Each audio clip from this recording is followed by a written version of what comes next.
The framers of the Indian Constitution abolished the practice of untouchability in the hope that it would serve to erase the caste bias inherent in Indian society.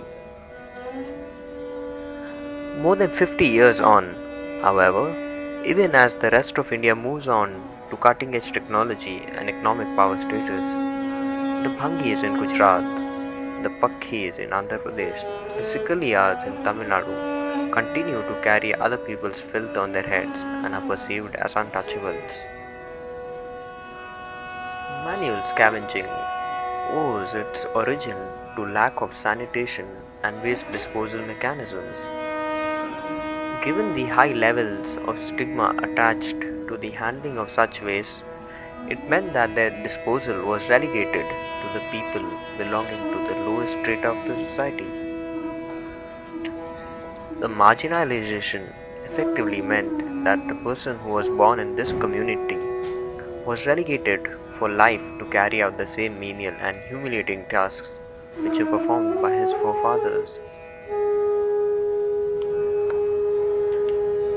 Even to this day, 16 years after the law banning manual scavenging was passed, Dalits are being employed in this demeaning job. Not only are they socially ostracized, but the pathetic conditions under which they work make them susceptible to many physical ailments. The government, on its part, has been in a constant denial mode. In fact, in Gujarat, which claims to be a manual scavenging free state, close to 61,000 people are still involved in this degrading activity. Manual scavenging, unfortunately, is being passed down by generation to generation. The task has been performed by a particular caste, the Balmikis, for centuries. Generations after generation, they are often forced to do this demeaning job with little other source of income and an existence mainly on subsistence. The few Balmikis who tried to disassociate themselves from scavenging and venture out into society were hardly accepted at all. Forcibly, they had to return to this job to support their families, to support their children. As part of our SCEB field trip, we visited Mirzapur and Shahapur areas of Ahmedabad to find out how grave the problem of manual scavenging is. The results were much worse than what we had anticipated. The public toilets are in a state of utter dilapidation. Some of the toilets have their doors broken. The public toilets are not open during night, forcing people to defecate in the open. The locals complained that they could not use the toilets after dusk because the stench was unbearable. The contractors hired to clean the toilets hardly came up, and when they did, they hardly did a proper cleaning. We saw long queues of people standing outside the toilets waiting for the residents complained that the Safai Karmacharis did not perform their duties and slacked off. Who is to blame for this?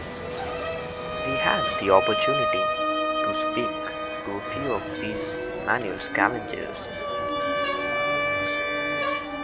Our conversation with them also brought to fore the lowly treatment that they had to face on a day-to-day basis. There were tales of how people avoided touching them, how shopkeepers dropped food on their plates. They were treated like dogs, a person complained.